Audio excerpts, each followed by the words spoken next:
Last night, Palace shotgun terror. Days before coronation is the story on the front page of The Sun. Cops sweep on man with ammo at gates. We've got a bit of a video here to show you of why security is so tight, of course, at the Palace and around the Palace of Westminster and on the route of the coronation, because this is the moment where police actually apprehended the guy who apparently they then carried out a controlled explosion at Buckingham Palace after he threw shotgun cartridges into the grounds. He was apparently also in possession of a knife, and this was all captured by an Australian news camera which happened to be outside at the time. The question everybody's asking, of course, is does this mean that the palace security doesn't work? Well, that's not really the question that should be asked, because the question that should be asked is what else are they supposed to do?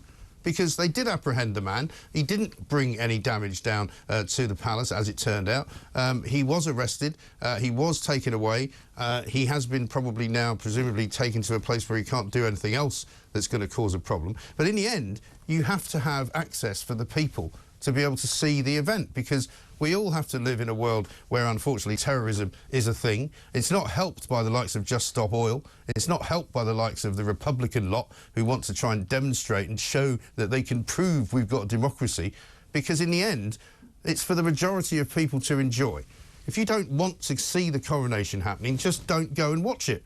If you want to protest about it, go and do it somewhere else.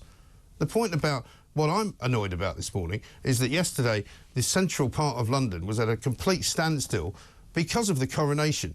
But not because the procession was on, but because they'd closed a load of roads. They've closed access to Westminster completely. Westminster Bridge was closed. There was no access from Lambeth Bridge into Westminster. There was no access from Victoria into Westminster or from Buckingham Palace down Constitution Hill. They stopped all cars from going anywhere, which meant that the roads were, of course, gridlocked. But guess what?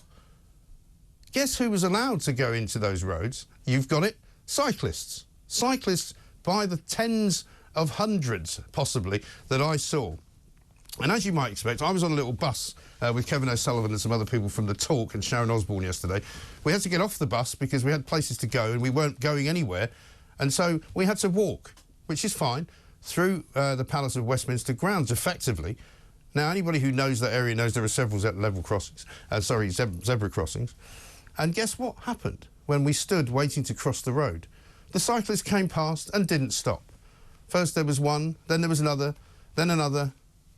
Must have been about 24 cyclists. A couple of them going very fast indeed, without a care in the world, overtaking each other like children, not looking. If we had been elderly, people who were walking slowly, we would have probably been hit by them. Finally, at least one or two of the cyclists actually stopped because they could see that this was a zebra crossing and they should stop. But what is wrong with these people? How entitled are they? They think they can go anywhere they want.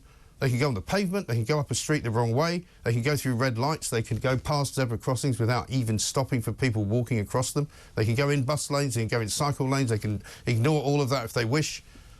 It's time to stop it. London is becoming ridiculous now. And I'm sure in other parts of the country it's the same. They think they own the road, they don't. They don't even pay for it. So I say, if you're going to ban cars, ban cyclists as well. It's simple, isn't it? That's fair. Surely to heavens, if it's all about security.